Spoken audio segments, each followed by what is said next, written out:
या ये गलत है। आगे वाले स्टेप में हम इसको देखते हैं, जिसे हम कहते हैं रीज़निंग।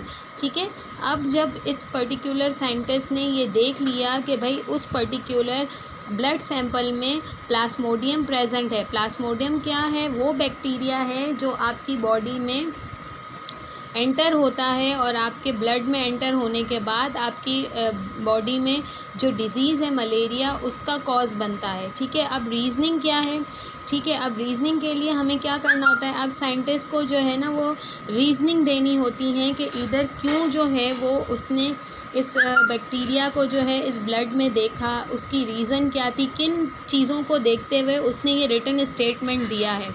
ठीक है, इसे हम कहते हैं रीज़निंग। रीज़निंग 2 टाइप्स की होती हैं हमारे पास, inductive reasoning and deductive reasoning. ठीक है, इंडक्टिव रीज़निंग ये है कि या तो वो ऐसी रीज़न पेश करे जो बहुत ही जर्नल हो, जैसे शार्क जो है वो फ़िश है, तो हमें पता है कि सारी फ़िश की बॉडी जो है उसकी जो ऊपर की स्किन होती है वो स्केल्स होते हैं, स्केली होती है, तो शार्क की बॉडी पर भी जो है वो स्केल्स होंगे। ये इंडक्टिव रीज़निंग है।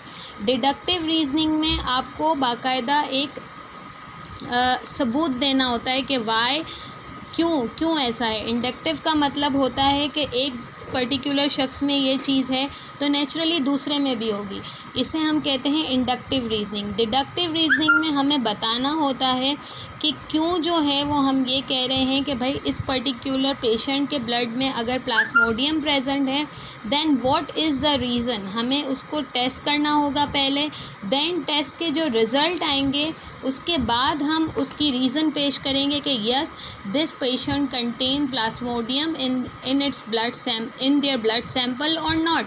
This is called deductive reasoning. ठीक है, अगर किसी के ब्लड में प्लाज्मोडियम प्रेजेंट होगा तो वो उस पेशेंट को मलेरिया होगा, अदरवाइज़ जिसके ब्लड में प्लाज्मोडियम प्रेजेंट नहीं होगा उसको मलेरिया नहीं होगा। ठीक है, तो